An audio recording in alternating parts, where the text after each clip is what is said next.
So good morning, everybody. Good morning.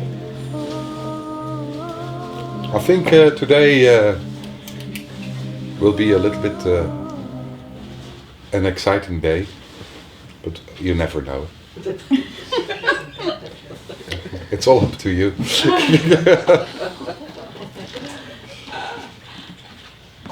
But today we move a little bit more deeply into the whole area of form, which is basically form we're talking about. Creation.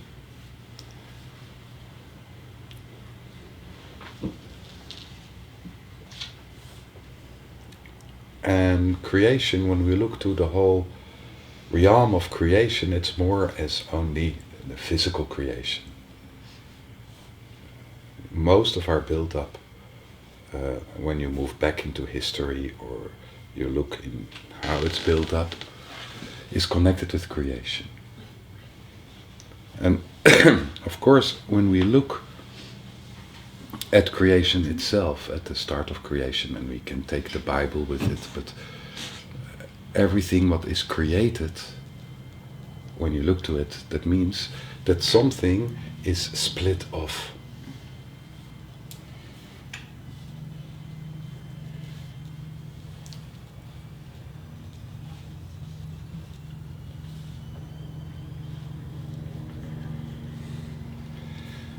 It's got a separate identity.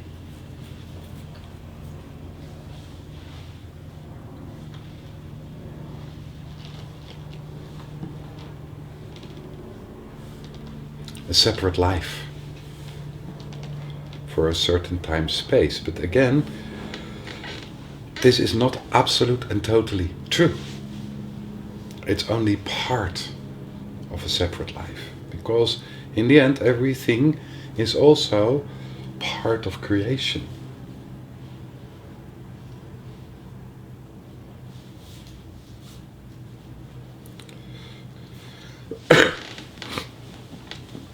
So this is for energies. This is for every form there is. Every form there is in the background. There is this act of creation, what you meet when you go to the depth of form.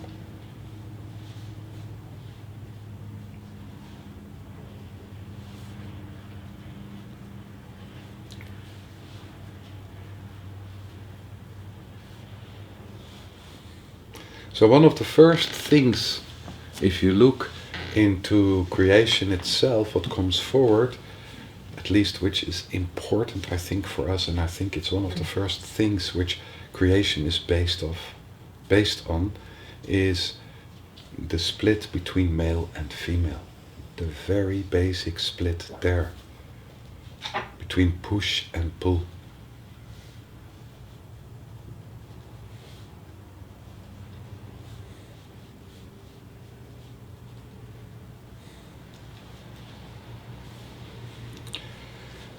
The male-female split is something we have to deal with on this planet as well.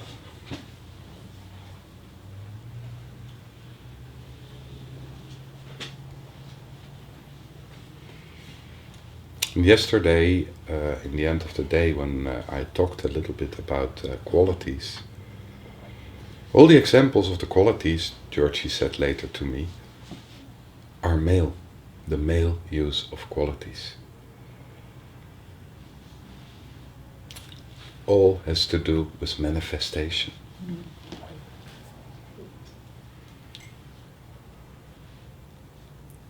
A male kind of manifestation, active, putting it into the world. A painter, put it into the world. A writer, put it into the world. A singer, put it into the world. This is all active male manifestation.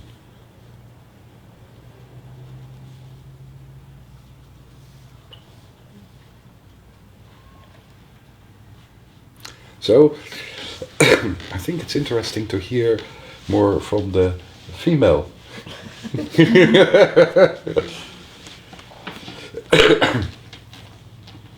Oh, you got stuck.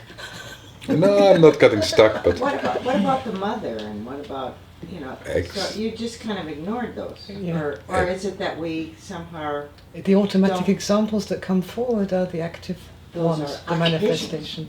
But qualities are also receptive. In some ways, it's not right to say superior, but every song is contained within those that listen. It needs to be heard, even if the singer is hearing themselves. So listening is a quality, for example, which is not rated very highly socially or applauded or equated with success, but it's an extremely important quality. Just living a whole lifetime with happiness connected to others in one place is an incredible life filled with quality from where I'm sitting. The ability to really sink into life and to cherish for a whole lifetime one partner, one community, one flow of generations. This is filled with quality.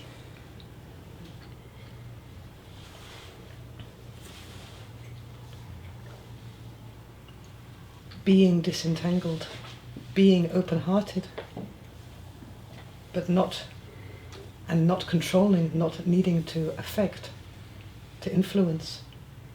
It's a quality.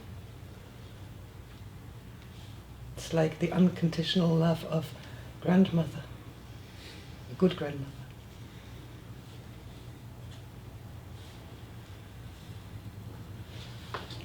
The female qualities tend to be much less applauded, and then there can be even a judgment. You know, you're not doing anything with your life. You've got to do. The being, the allowing life, the nurturing of life, not your own personal quality, but the nurturing of others' qualities. The attunement to the qualities of others is almost a master quality.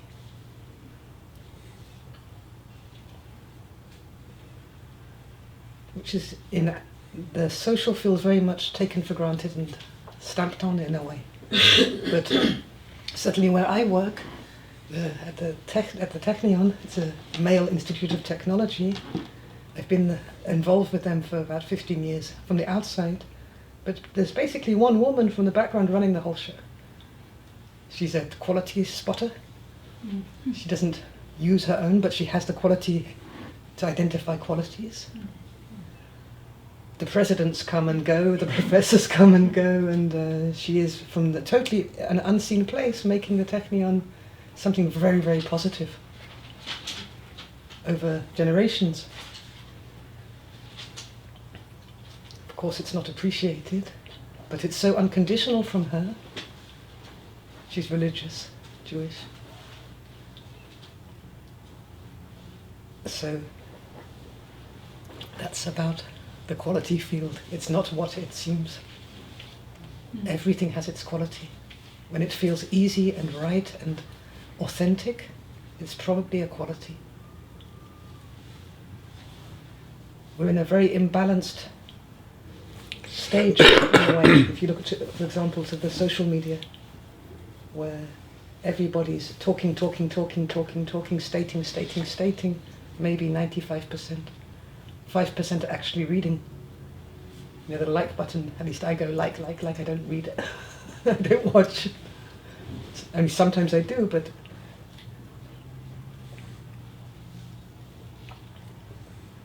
there's a kind of expression anarchy, and the receptivity is not so clear.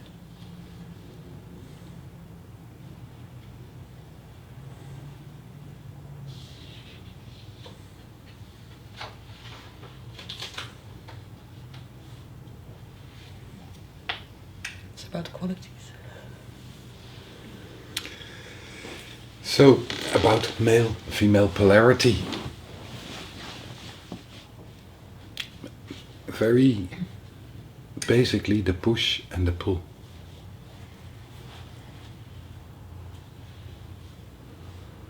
So when we look at male-female polarity inside ourselves, again, this is a form. This is not what we are. But it's a form which is connected with our physical. It's also a form which is connected with the way we think, the way we're built. The social place we have in life.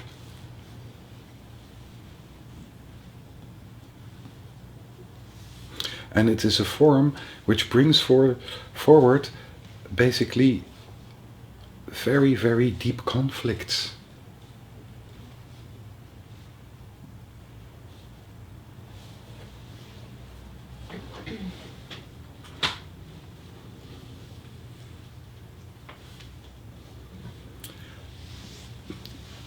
If we could see that male and female are two aspects of the same,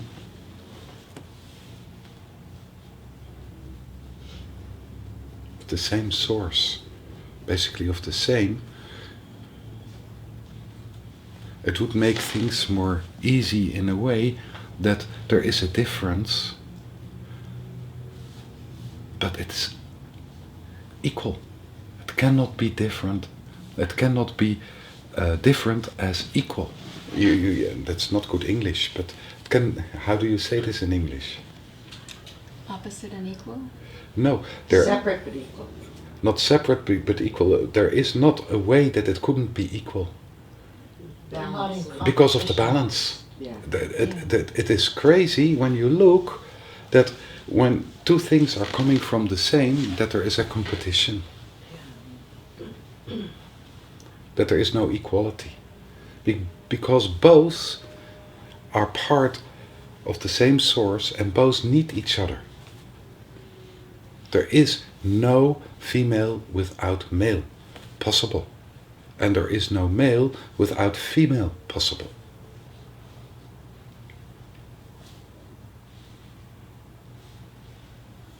And what Georgi brought forward around the qualities, again, I came with very kind of male qualities, everything which is manifested. But the qualities to be able to receive, to absorb, to take in, which the qualities to bring out, if there's not the same qualities kind of who are able to absorb, to bring, to integrate, to take in, those qualities to bring out wouldn't exist. Both is needed. Somebody who speaks needs somebody who listens. It's basically two sides of the same qualities.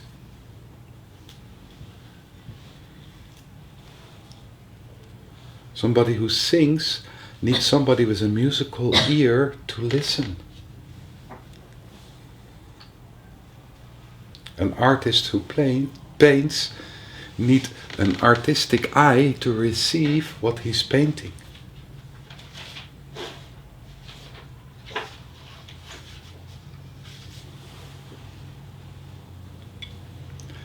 In every energetic movement you see a push and a pull.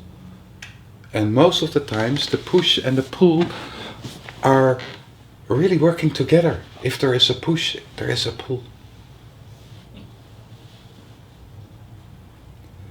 If we very strongly move out with our awareness, with our energy, at the same time there is a pull.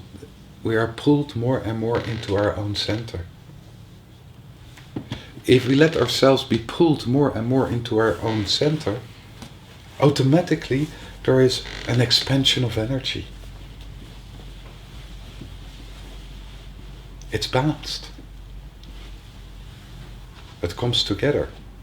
And on this, of course, we can start a whole talk about black holes and things like this. Also physically in the universe, you see the same principles.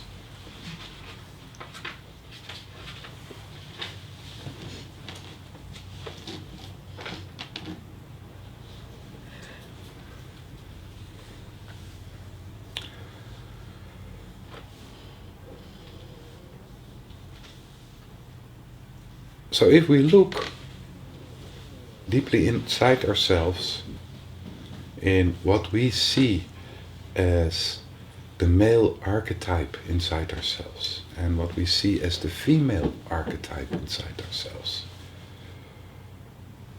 what you see, this is not balanced most of the time. There is a deep anger and mistrust between male and female right now, here, on this planet, in humans.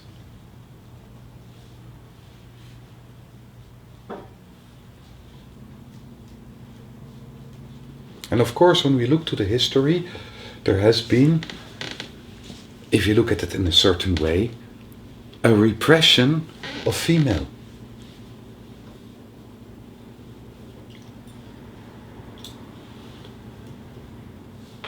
So which means that the female factor is repressed.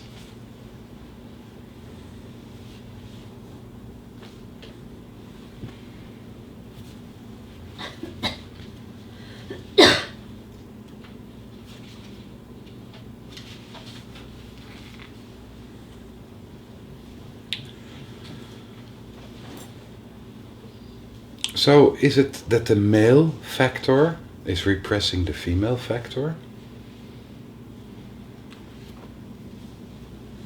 Or is it that the female factor let itself to be repressed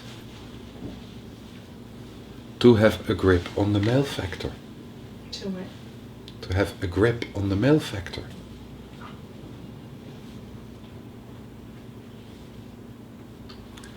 If one of the sides is not free, is not liberated, the freedom of the other side is gone as well.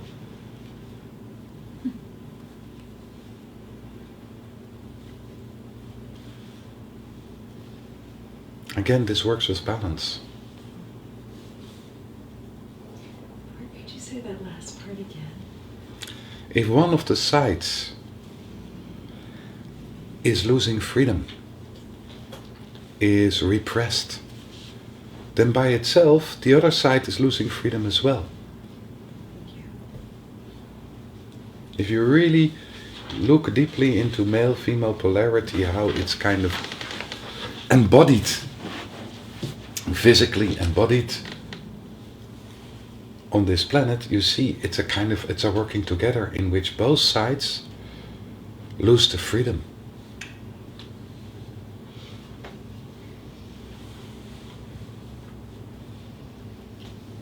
As long as there is not an equality, there is no trust, there is no open flow.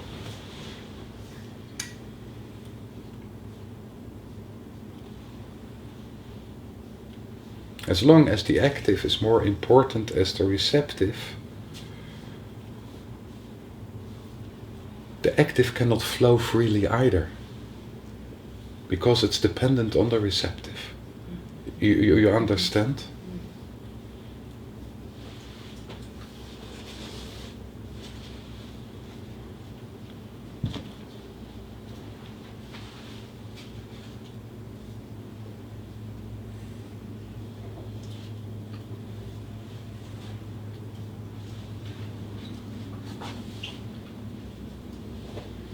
So when we look inside ourselves, in the depth of ourselves, and we look to the male side, I leave the female side for Georgi. Although we could just basically turn it around, because we both have a male and a female side inside ourselves.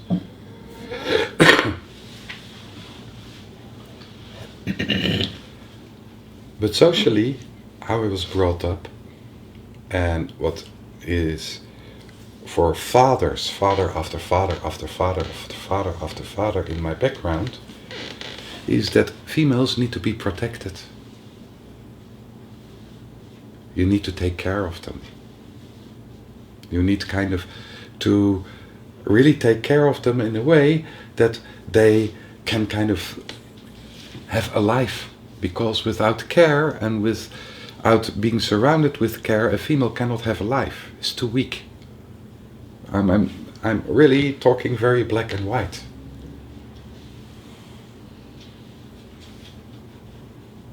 She cannot stand alone in the world. Need protection. Is not able to express herself in the world without support.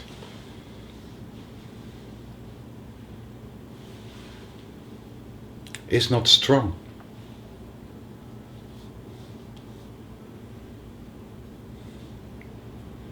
Is not logical.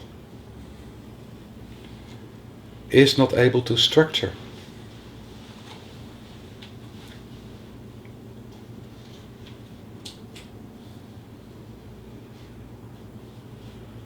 Is not able to oversee. Is emotional. Is not to be taken serious in their feelings and emotions, because they change all the time. Suffers from hormonal changes.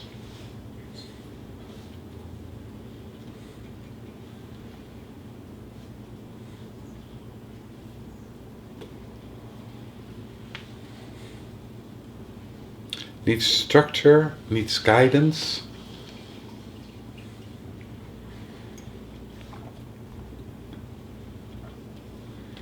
And in the depth is not to be trusted.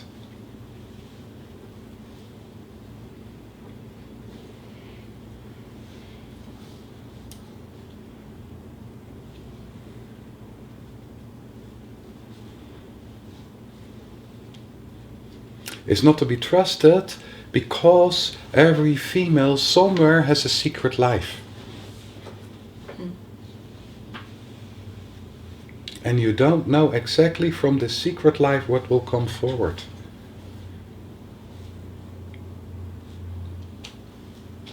And where does that notion come from? The secret life part? I think that the notion, the secret life part, is coming from that females have their own mind and they're not allowed to talk too much or to speak out too much. So you get surprised at a certain moment by actions and conclusions you didn't see coming, because they always agree. They have to agree. And now I'm already talking from the female side, but in the male side, this protectiveness and taking care of, there is a dominance in it from my background of fathers, which is absolutely killing. It's like almost you have to make the person, the individual of the female. It sounds beautiful, protection. But what are you protecting the female against? Against life? Against herself? Against you. Against you?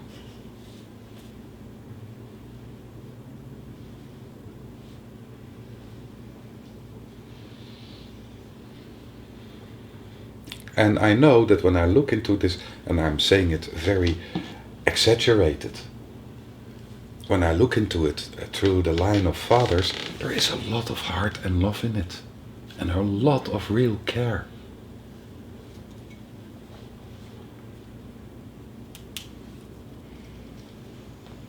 Is that female quality?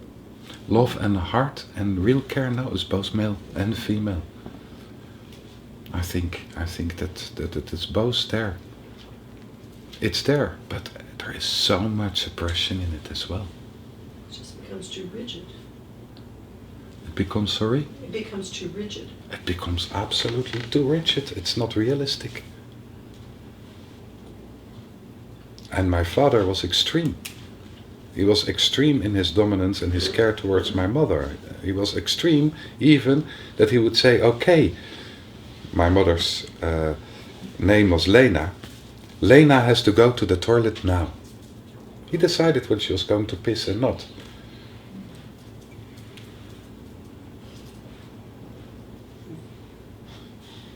So he was in charge of her bladder. So I can understand when you do make a trip that you say to your children, you know, maybe it's a good idea to go and pee. And you could even ask your partner, did you pee already? Because we want to drive quite far. But kind of, you know, to demand you're going to pee right now. You become in charge of the bladder of another person. And my mother, if she wanted or needed to pee or not, she would go to the toilet. Maybe just to kind of, you know, to count her toes. I have no idea. Or to press out the last drop. But you can, this is an extreme example, but it's not such an extreme example. And when you look in the depth of that, and I'm talking about male caretaking, because it's meant well, but in the depth of this, what is there on the female side, at least as what I could see, and I don't want to talk too much from the female side, but it's adjustment, adjustment, adjustment. What's so horrible if we would drive for 5 minutes and then my mother would say, okay, I need to pee. We need to pull over, get to a gas station. What's horrible about that? What's wrong about that? Why are you interfering so much when you have to pee?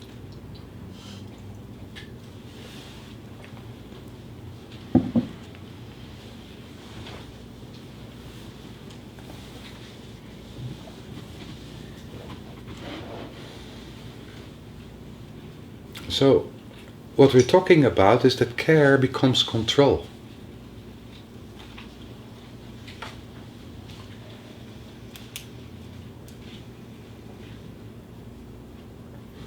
I'm sure that at the female side, basically, when you look to the depth, there is a need of protection, especially when you're pregnant and getting young children. There is a need of protection. But what you see is that this protection, in a way, is abused and is changed into possession. The need to possess. And then, if you look to the depth of the need to possess, I don't want to make it too complicated.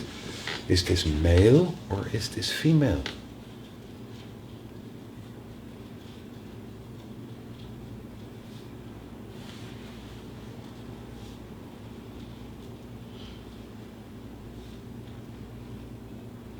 And this is at least, you know, in the investigation I'm making right now here live together with you. And I kind of try to bring forward the male-female polarity, and especially the male polarity into this. And when you look into it in the depth, what you see, possession. Possession is something which is very, very basic in male-female relationships. One side trying to possess the other side trying to possess the other side. It's something very, very basic. And of course we all know somewhere that we cannot possess. But from the idea of possession, the other person has no free will anymore. If the other person says no, if you possess something, who cares? You can go over the border.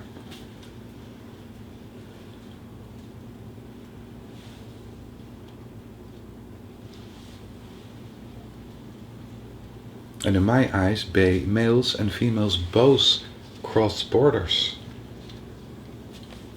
So why do we need to possess? Why does the male need to possess the female?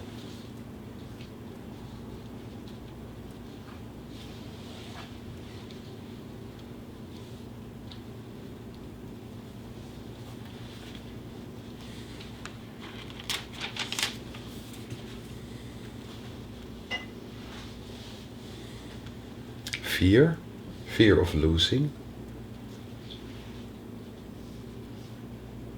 not enough self-esteem, fear of intimacy,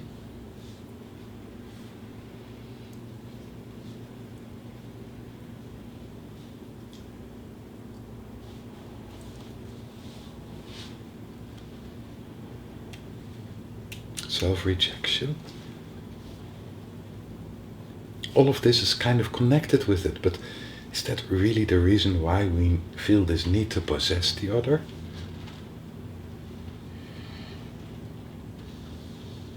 Because this need to possess the other seems to come from a level that, when we possess the other person, it feels more safe. It is not more safe, but it feels more safe. You are mine.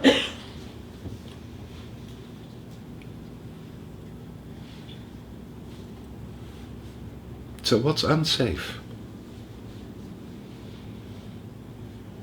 What's unsafe in togetherness? What's unsafe in the male-female relationship?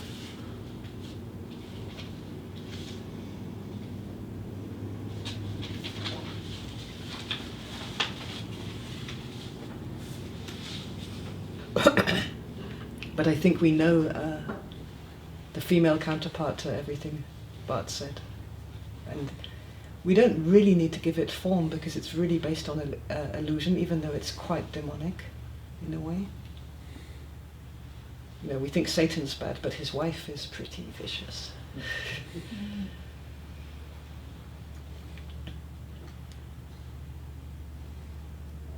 It's clear to me, or maybe to all of us, that we ain't no suckers. We can play the victim, but we're not the victim. We see that too. We contain the idiot. Let him do his thing, and always we are outside, free.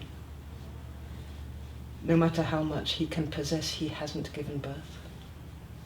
He doesn't know what it is to have a womb. So he can never really catch us or pick us from yesterday.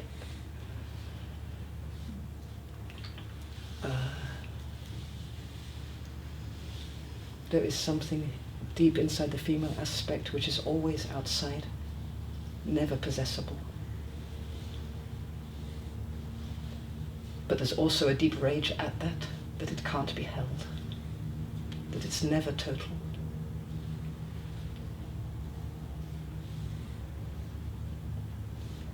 Within and I'm really speaking the demon, within the superiority of being the rabbi's wife who tells him what to say and what to do, the archetype of the rabbi's wife who's really running the show, is quite a superiority. Pride, social status, power, all the bad stuff is also there. And we're talking just on a layer of form.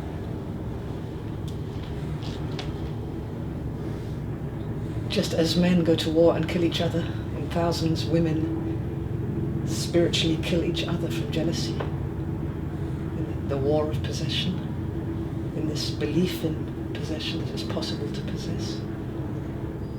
Screw the boss. Get the man in power under control from behind. These are all both what Bart spoke about and what we're looking at also from the female side is, in a way, the play out of the demon field.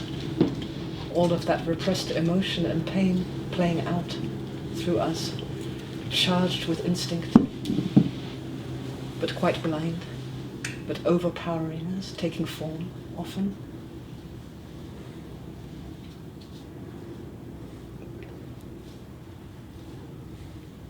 Often the agenda is to split up even more, to divide. Divide from the neighbors, divide tribes. To protect the baby in a way, to protect the what is mine. It's all alive in the rift of the split, these dynamics. And very much based on illusion. The desire to possess. You can't possess something which is yours. It's not possible. To possess, you need it to be outside of you. If it's truly yours, there's no need to possess. When the plane comes, can you speak up a little more? It's impossible to possess something which is truly yours.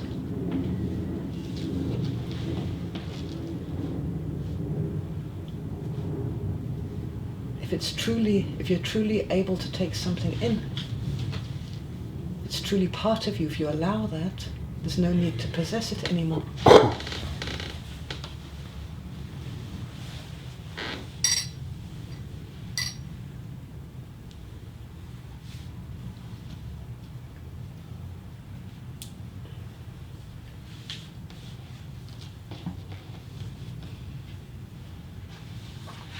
And in a human way, we suffer enormously within this play out.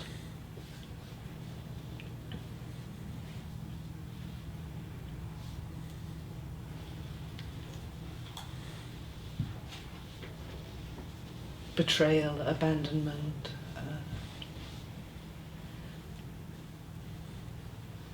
limitations on love, limitations on bliss or pleasure.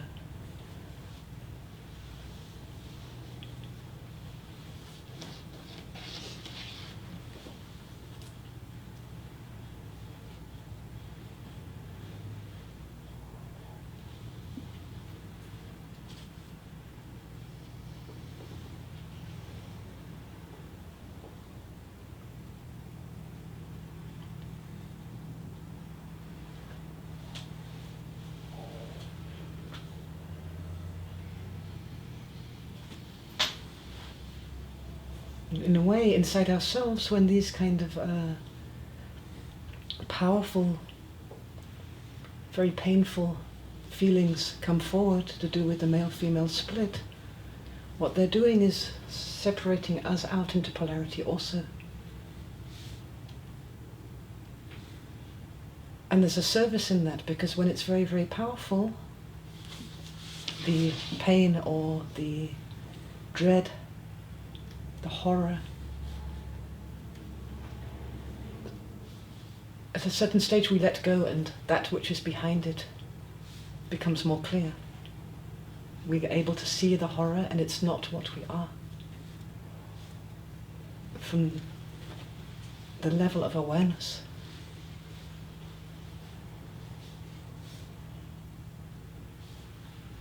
Or we can see the destruction as it's playing out.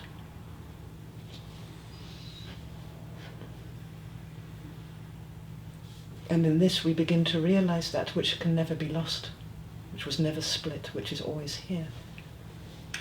That which was never divided into male and female within ourselves.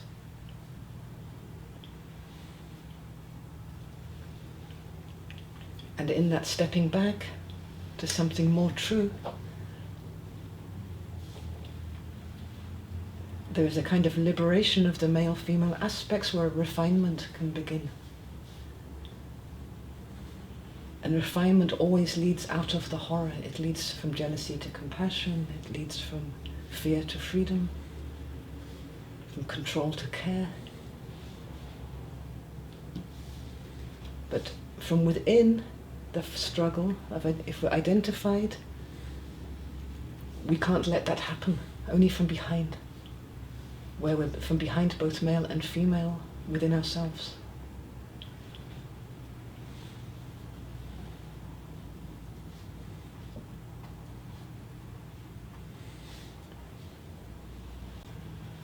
On both sides, generations of mistrust and guilt.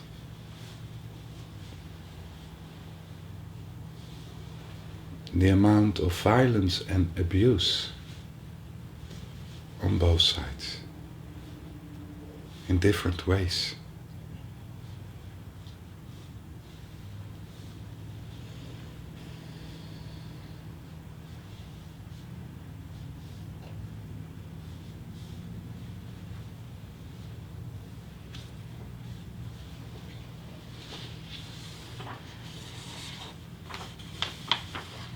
It's not only that males are abusive towards females, but females are also abusive towards males.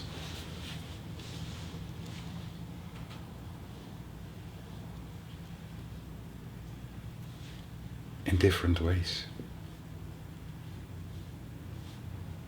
So when you look into powerlessness, when you come as a male into a powerless situation, you feel powerless.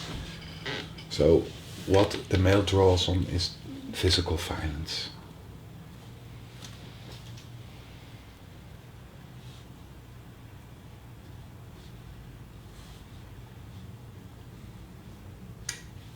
What does the female draw on when there's a powerless situation? Seduction, intrigue.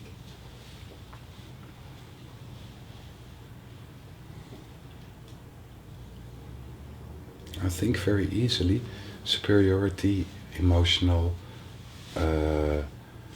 violence. And we have both sides in us, so we have both weapons. But still,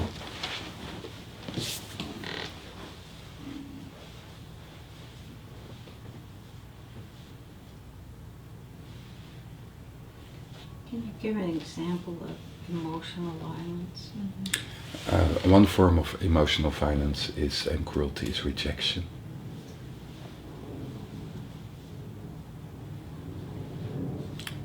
That's not putting a border, but rejection is something else. Overflowing with emotion in order to place the other in a position of guilt.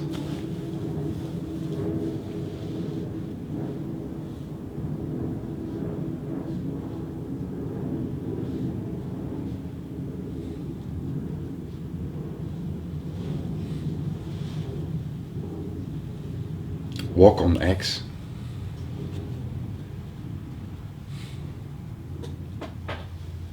If you walk on eggs around a person, basically the message you give to the person all the time is, I don't feel safe.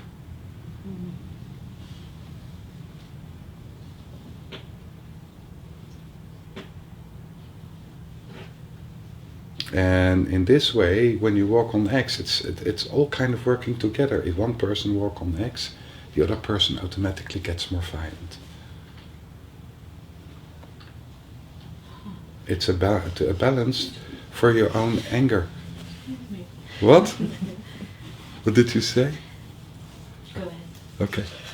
She'll save it. We'll save it. Save it. Sit on it. Sit on it. And then we'll share. So you walk on eggs because there is violence, but in walking on eggs, basically what there is in walking on eggs, and that's I try to kind of, to make clear, it's a mutual responsibility. When you walk on eggs, there is a building of aggression. This building of aggression is in between the two. You're not reachable. There is no equality. So one of the two will express this aggression.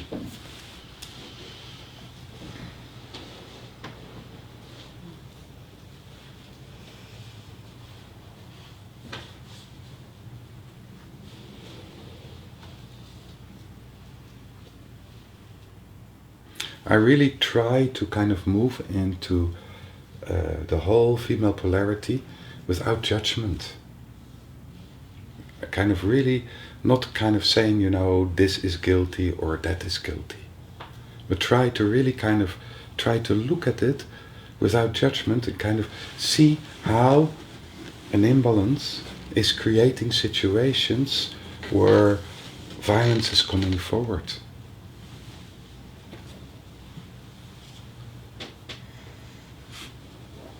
Without blaming this side or blaming that side. And it's interesting to look at it because what is happening outside ourselves is nothing else as a mirror of what's happening inside ourselves.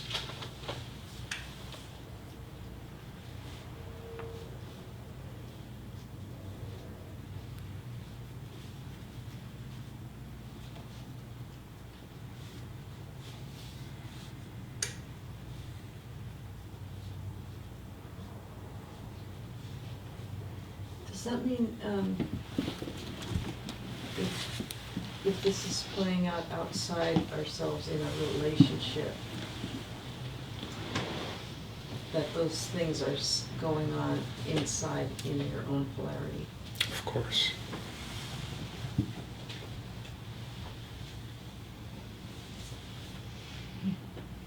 It's a mirror of what happens inside. And this mirror basically comes to a point where a new balance between male and female has to be found. It can become extreme, an extreme polarity in which both partners take one side of the polarity. It doesn't matter which side so much, and it's played out. The imbalance which is inside is played out outside. Which means if you are in an abusive relationship, this is also connected with an imbalance which is inside yourself. And you need to really realize this imbalance to be able to move into a different way of relating. And this is both for the male as for the female.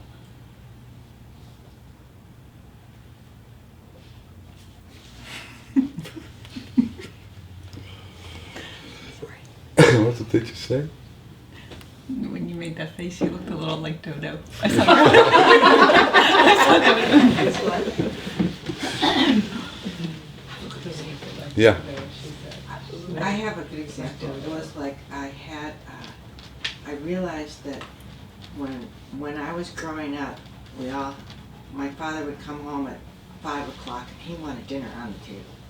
So when his car came in the driveway, all of us jumped to get dinner on the table. And then I realized, just a couple of years ago, that at that time of night, when my husband would come in and the garage door would open, I would immediately be like on edge, waiting for the boom to come down or whatever. So when he walked in the door, almost anything that he would say, I would react to, because I was already in this hyper reactive state, and it was just, it had nothing to do with him. It had to do with, something else.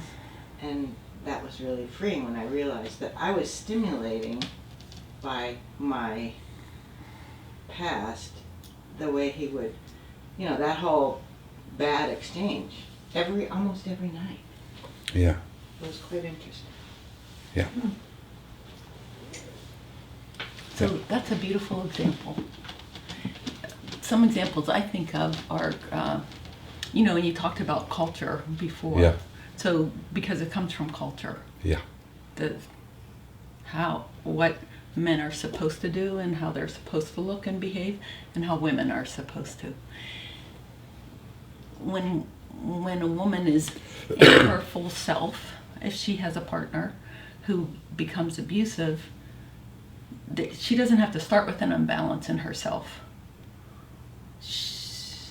We can see women who selves diminish and they become smaller because they're living in this way, and they walk on eggshells because they fear violence, because it's real.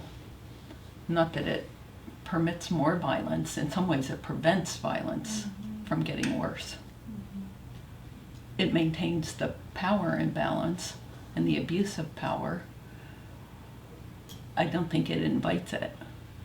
And when a woman tries to leave a situation, when she recognizes, okay, I don't want this, that's the most dangerous time. If you read in the paper or hear in the news that a woman is killed or a woman and her children is killed, 90%, if not 100% of the times, you will hear she was estranged from her partner, they were divorced, she was leaving him, they were separated. So, there's very good reasons why women are walking on eggshells, and they lose the balance in themselves.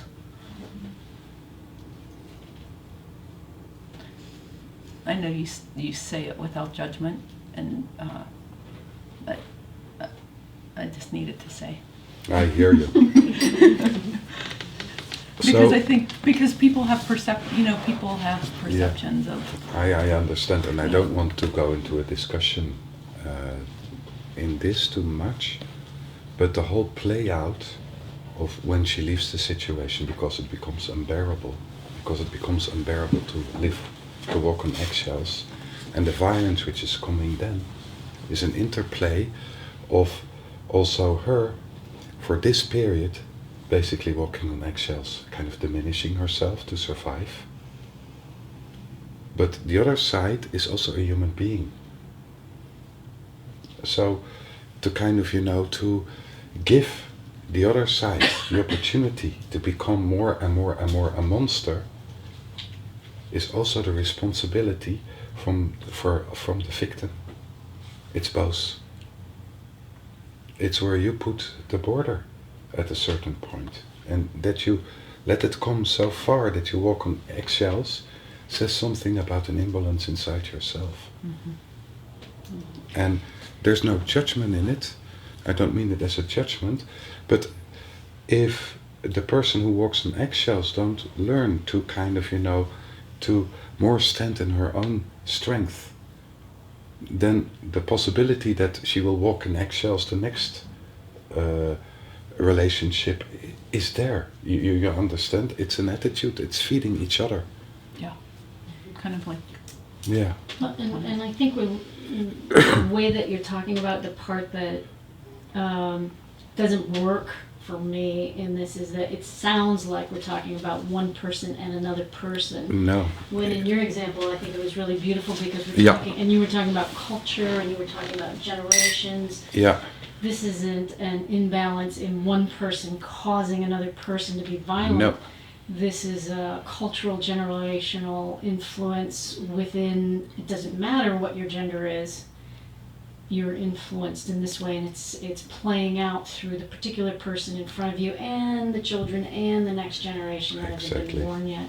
So it's not, it sounds so black and white the way you're saying it. Yeah. And we work with it in very black and white. Here's the man, here's the woman, and Yeah. it's a little bit different in that way. Yeah.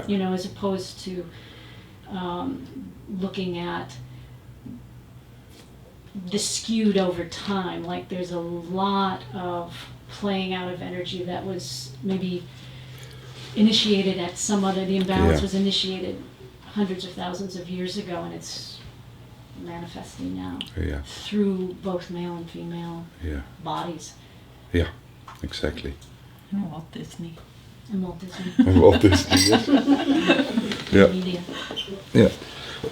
Partly bringing it forward is that we have a tendency,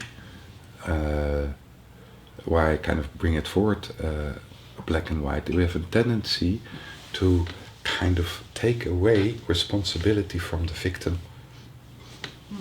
But by taking away responsibility from the victim, we create victim. You understand? You make the person, and that's exactly the male side for me. If you are too caretaking, in a way, you take responsibility away from the victim, and you don't. This could interfere with the victim coming to strength.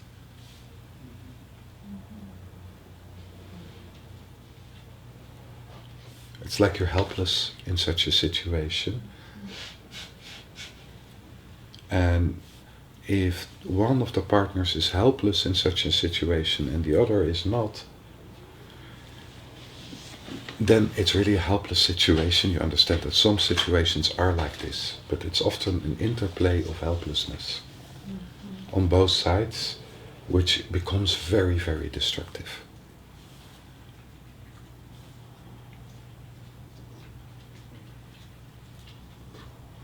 I think it's such a fine line between that taking away responsibility from the victim, or not taking away responsibility from the victim and blaming. I think that's a difficult territory. There is no blame. Yeah. The problem is we talking about wounded situations, which kind of move sometimes to extreme situations, but we're talking about wounded situations. In my eyes, wounded situations we all have responsibility in our attitude.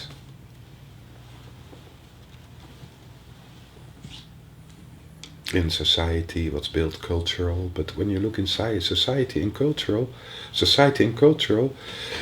we are part of that.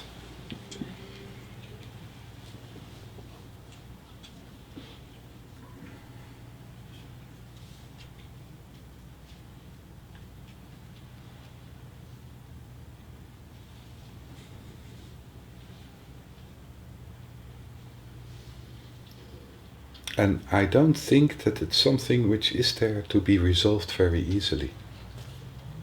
This is the problem. You know, if we would have an answer, some kind of superior answer, this is how you solve it, this is how you change it. For sure you don't change it by kind of, and that's why I said to Georgi, you're moving too fast. Because I like to come to a point that we understand by kind of trying to take a stand somewhere in this whole interplay. Kind of, you know, try from one of the polarities to heal it, either the male polarity or the female polarity. We take a separate stand. It's not possible to heal it. There's no possibility to move beyond it.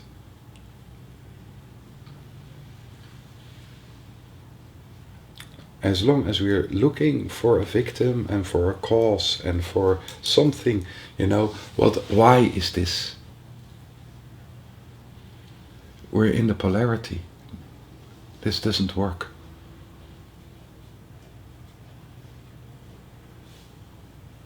In my eyes.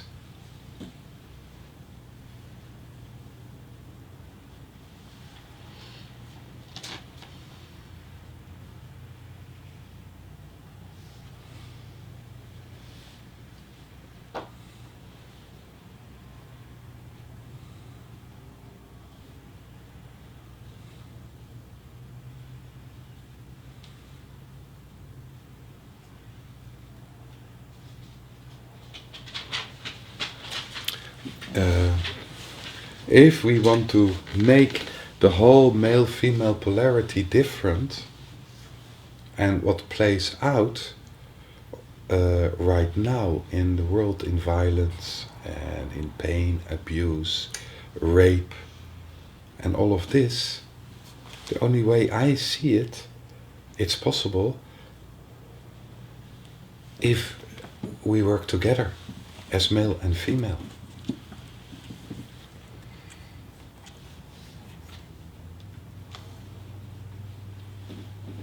It's not that one side can solve this.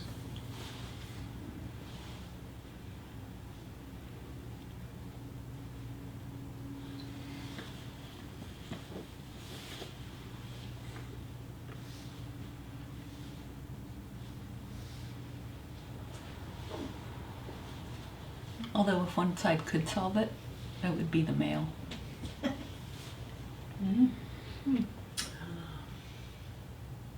I think if the male would solve it,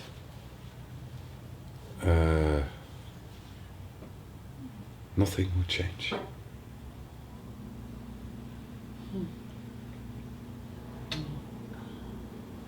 Because it would still be solved on the male superiority. The idea that the male really is superior. It's not true. It's really not true. It wouldn't change. It's really kind of a real deep understanding of equality and the interdependence of male and female.